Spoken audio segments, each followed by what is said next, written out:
And I hope after we've had a couple conversations about the different themes of my upcoming novel, you are all anticipating Gate 7. So as we've been exploring the different themes and the tension that they bring, today the theme that we're about to explore is a good one. Listen, we're going to talk about fate versus free will. I know it's a heavy one, but we're gonna be okay. All right. So listen, when we talk about fate and free will, I mean those two words. I personally find myself circling around them over and over again, especially when we talk about love. It's not as obvious as it can be, and there is just something very haunting about them. When we talk about fate, it feels very sacred, almost divine, actually, right? It's the idea that life is guided by something bigger and larger than us.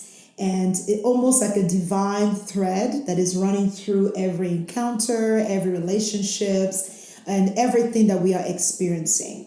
Even those quiet miracles that we may experience or every heartbreak we go through, it is something divine, isn't that it's bigger than us. Free will, though, is different, right? Free will, it's the aching truth that sometimes we are not just the carrier of things, but we are actually steering things, right?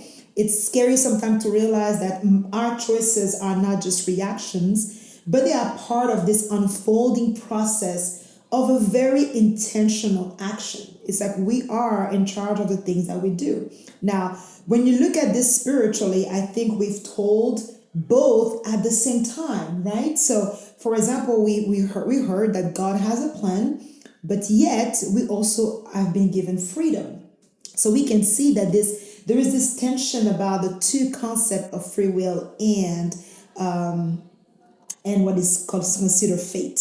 Now, when you look at that, I think it's sometimes a very strange balance. And you have philosophers who've been trying to solve this for centuries by using different concepts. But really, I will tell you, I don't think they were necessarily meant to be solved. But rather, I think we're supposed to understand the meaning of it, understand how we feel about it. And in our relationship, especially, I think when it comes to love, we have to understand that it's not just fate, but it's also free will.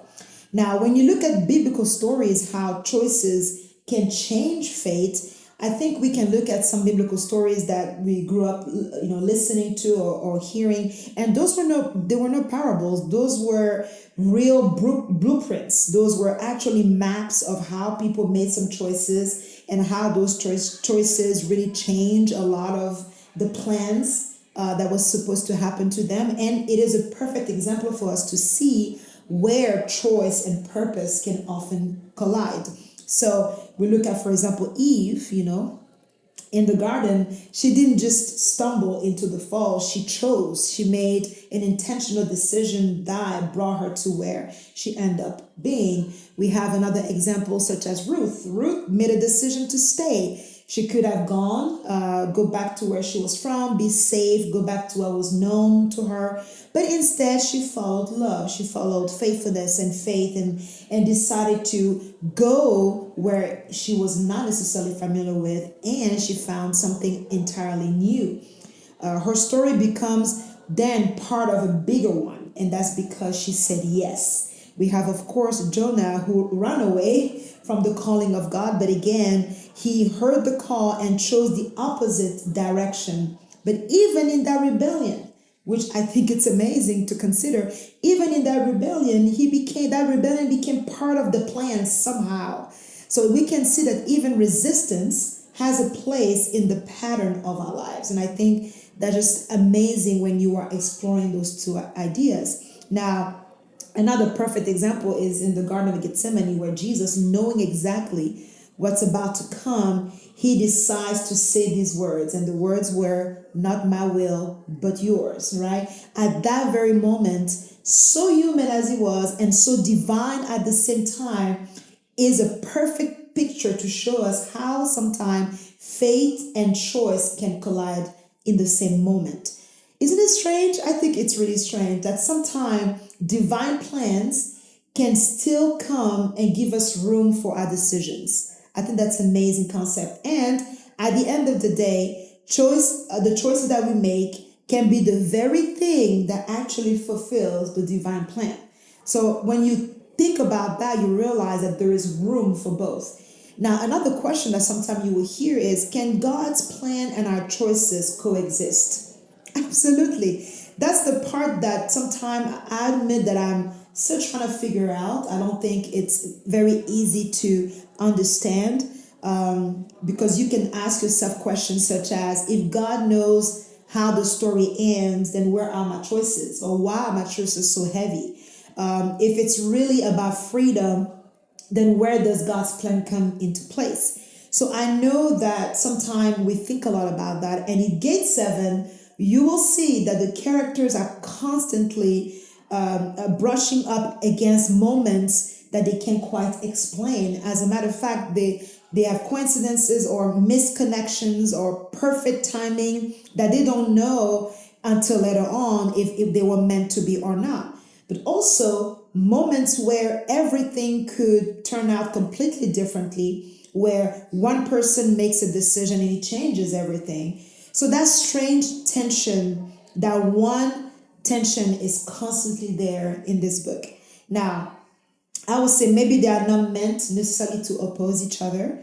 Maybe fate is the landscape, but free will is the path that we create through it, right? Just like a river that is shaping the rocks as it's passing through. Or a dance that is being choreographed, but never danced the same way twice, right? So let me say that again, like fate can be the landscape, but the free will is the path that we create through that landscape. So maybe we are not just living the plan, but we are actually participating with our free will in the plan. So I think that's a very interesting topic. And as you get to read Gate 7, you will see that tension constantly among our characters, because they're wondering what's happening to us. Is it fate or is it us provoking this? Is it the result of our choices? Another very interesting question is also, do we embrace divine timing or should we wrestle for control? We always want to know, am I in control or is something else out there in control over me? And most people are very uncomfortable whenever something else out there that they don't know, they cannot see, is in control over them. So let's explore this topic real quick. Do we control things or does things just keep happening to us? So most days, I want to trust the divine, okay? I want to trust the divine so badly. I want to trust that whatever was promised to me will come, it will stay, and I'll be able to hold it, right? But other days, I get restless. Other days, I'm tempted to try to force things that might not be ready, but I don't care. I still want to force it and make it happen. Sometimes I'm trying to fix things that are not mine to fix. So I think we are constantly wrestling between both. I know we do. But lately, I think I've had time to really ponder and think about, how do we surrender to the divine? How do we let the divine happen? And I really think that surrender isn't weakness. I think it's really wisdom, because maybe it's not about giving up control, but it's about recognizing where our control will end. And I think that's really what it means to surrender to the divine. And maybe when it comes to love, true love, it will ask us to hold both truths, right? We are not just passengers. We are not just drivers. We are co-creators of those moments. We are choosing every day to show up, to open our hearts, and to say yes to something bigger. And maybe that's what makes love so powerful. Maybe that's why it makes it divine and at the same time free. Does that make sense? So it stays in this mysterious middle space, and somehow we choose it, and love can be given to us. We can take it, but we can also be given to us. So it's a beautiful tension to realize that yes, the divine is there, but at the same time we've been given freedom to navigate the plans established by the divine. So in Gate 7, the topic of fate and free will is constantly in action. You can see from the beginning to the end, the characters are struggling. They're trying to ascertain what the meaning of the encounters are. Every choice they make feels loaded, it feels heavy. They're wondering, is it aligned? Is it getting? Are they aligned with something greater, or are they the one causing this experience that they're having? And yet, there is a constant underlying question: is this part of the plan? Is this part of a bigger plan? Are we provoking this uncontrollable feeling? Is this all meant to really happen? And I think the beauty of this is to really watch them both characters wrestle with both, try to realize, am I causing this, or this is meant to happen to me?